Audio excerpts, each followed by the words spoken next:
Alors, bonjour, j'ai préparé pour vous la solution pour le problème du doublement de la population avec une boucle while. Alors, voici la fenêtre avec tous mes objets que j'ai donné des noms appropriés. Donc, les text box sont txt année départ ou txt année, quelque chose de genre. LST année, LST augmentation, LST population. Et mon bouton ici. Donc, on peut double-cliquer ou on peut se rendre de l'autre côté. La première chose qu'on veut faire quand on est ici, c'est évidemment déterminer qu'est-ce qu'on va avoir besoin comme variable. Donc, on doit déclarer nos variables, dim, et puis, je regarde ici, j'en ai besoin d'une variable pour cette text box-là, celle-là et celle-là. Pourquoi? Parce que je veux transférer mes valeurs dans des variables, c'est plus facile à manipuler dans un programme. Alors, on y va. La première boîte texte était pour des années, l'année de départ dans le fond. Ça fait que je peux faire ça année départ. Puis, je dois dire quelle sorte de valeur qu'il va y avoir à l'intérieur de cette variable-là. Donc, vu que c'est des années, puis je vais travailler avec comme 2018, 2019, ce sont des entiers. Donc, integer. Ensuite, dim, la prochaine chose, c'est le pourcentage d'augmentation. Donc, pourcent augmentation. Celle-là peut être un nombre single. Ça pourrait être, on pourrait écrire 0.09 si on veut, ou on peut accepter le 0.09, mais de toute façon, on va faire des calculs assez précis avec ça. Et la population de départ, c'est la troisième boîte texte.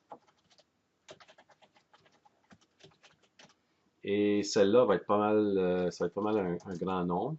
Donc, single devrait faire l'affaire. Pas de décimaux dans ce cas ici. J'aurais peut-être pu juste dire as long. Pas certain si un integer aurait fait. Ensuite, lorsqu'on clique sur le bouton, on veut calculer plusieurs choses. On veut calculer la prochaine année. On veut calculer l'augmentation en personnes, pas en pourcentage, mais en personnes. Et la nouvelle population.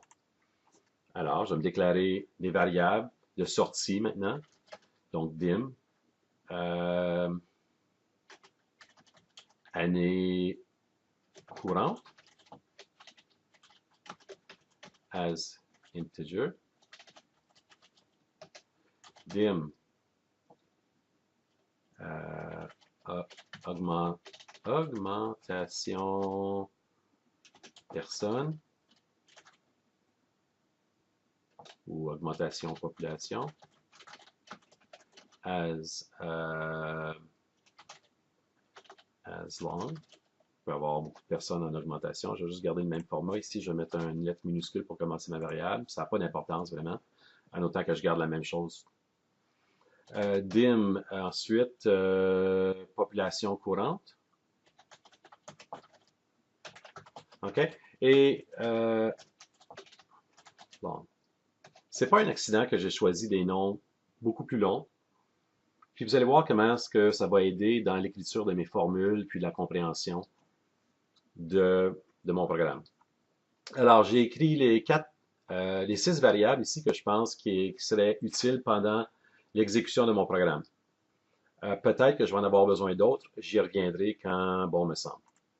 Alors, je veux programmer le bouton BTN projeté, donc je le choisis dans les objets ici, et je choisis l'événement clic. Et voilà, BTN projeté clic. Voilà, donc on fait toujours 3 choses semblables. L'entrée des valeurs à partir des boîtes texte. Ensuite, le traitement. Et dans le traitement, je pense qu'on va avoir des affichages intégrés. Donc, commençons. Donc, on va aller chercher les 3 valeurs des text box. Donc, année départ va prendre la valeur de txt départ.text. Donc, on veut aussi peut-être utiliser quelque chose comme une fonction pour être certain qu'on récupère une bonne valeur. Ensuite, le pourcentage augmentation. égale à val, même chose, txt, pourcentage d'augmentation, et finalement, la population de départ va prendre la valeur de val, txt, population départ, point texte. Puis qu'est-ce que j'ai oublié ici? Point texte. Voilà. Donc, mon entrée est faite. Et on veut répéter jusqu'à ce que la nouvelle population qu'on va calculer, donc la population courante, sera le double de la population de départ. Donc, on peut écrire ça, while population courante est toujours plus petit, plus petit ou égal à la population de départ fois 2. Qu'est-ce qu'on veut faire? Alors, on veut faire des calculs. Avant ça, donc, tout comme on avait avec la boucle for, va falloir qu'on s'organise pour que les valeurs dans cette condition-là soient vérifiables.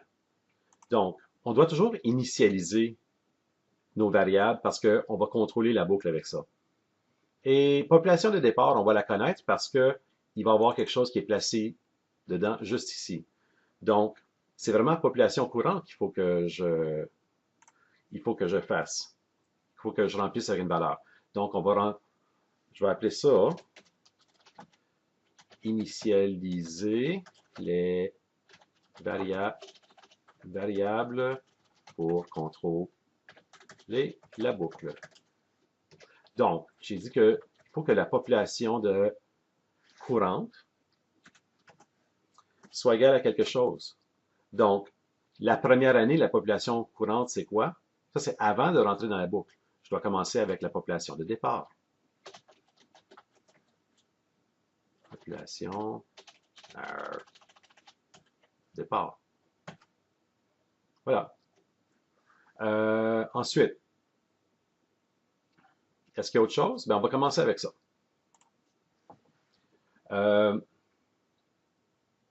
Donc, je vais commencer par aussi mettre à jour les années. Donc, l'année de départ, c'est comme 2018.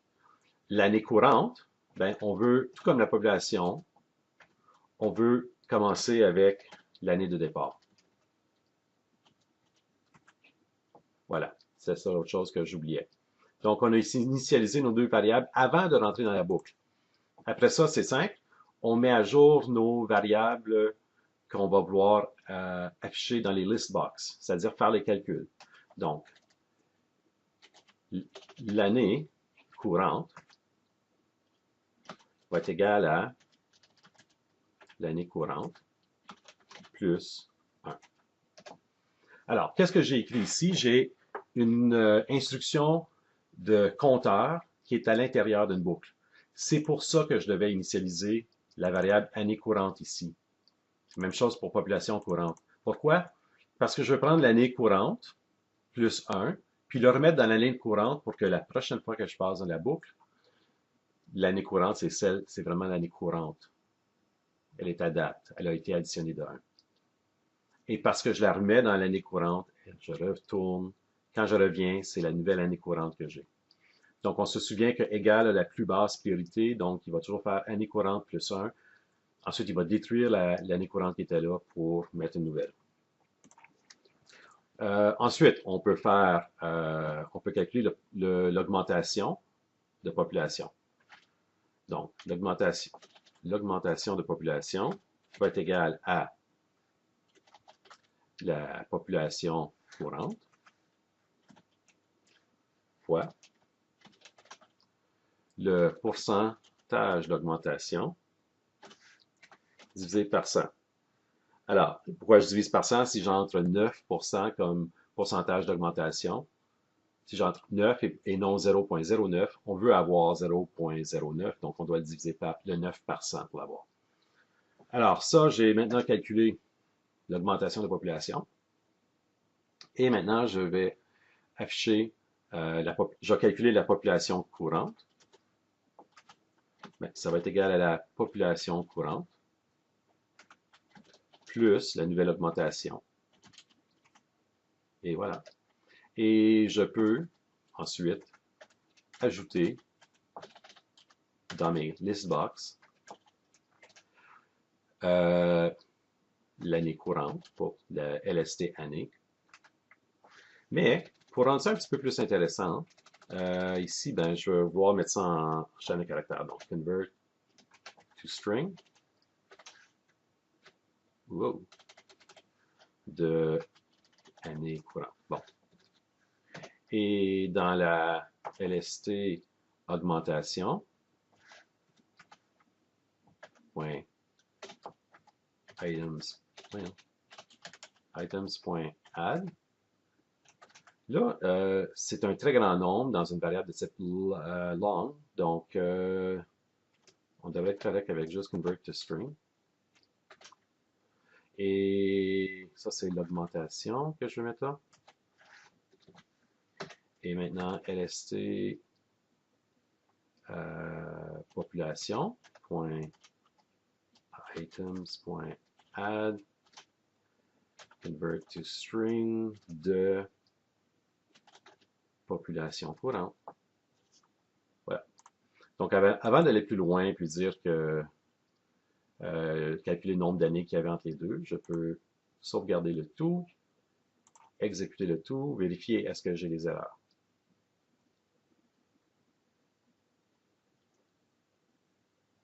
Bon. Hein? Pas d'erreur. Hein? Imaginez ça. Est-ce que ça va fonctionner, par exemple? 2018, 5% d'augmentation. Et pour tester, je vais faire 100, comme ça 5% de 100, c'est facile, c'est 5. On fait des projections, on augmente de 5, c'est 105, on augmente de 5 encore, c'est 110. Donc ici, il y a un arrondissement. Donc peut-être qu'on veut avoir plus de précision ici. Alors, ça ne veut pas dire que le programme est mal, c'est juste dire qu'on est moins précis. Alors, si j'arrête ça et je change ceci à single,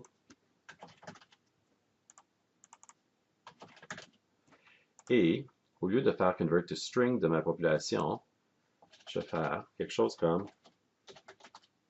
format number.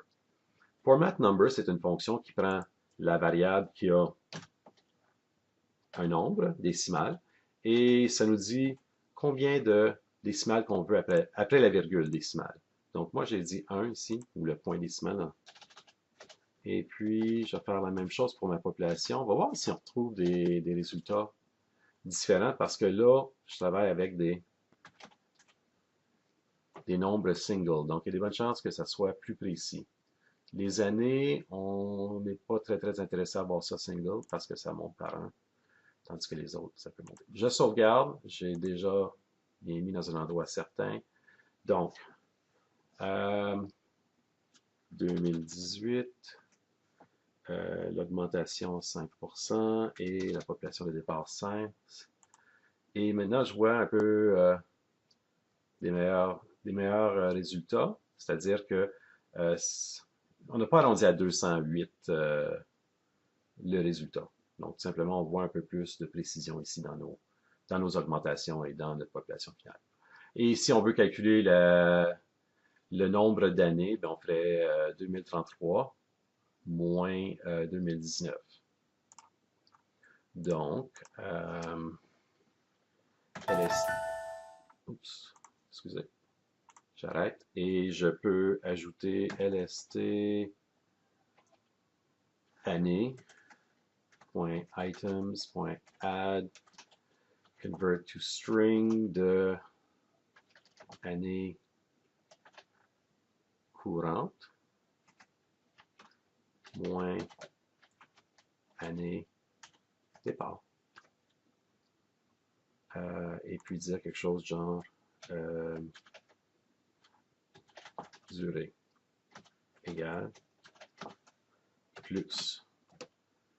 Et voilà, je peux... Donc, je ne sais pas si vous voyez comment c'est tannant de toujours être obligé d'écrire ici 2018, 5%. Alors, ce que je vais faire, je vais m'en aller dans la propriété texte. Oups. Je vais aller dans ma propriété texte, puis je vais écrire 2018, vu que c'est là que je vais commencer. Je vais aller dans augmentation, je vais essayer 5%, et je vais aller ici, je vais dire 100. Donc ça, c'est bon pour quand je teste mon programme. Je ne suis pas obligé de toujours changer ces choses-là. Voici, j'exécute, je vous montre comment faire. OK, 2018 est déjà là, j'ai juste besoin de cliquer et la durée de 15 années. Donc, 1, 2, 3, 4, 5, 6, 7, 9, 10, 11, 12, 13, 14, 15 ans pour doubler la population avec un pourcentage de 5%. Merci d'avoir écouté. Bonne chance.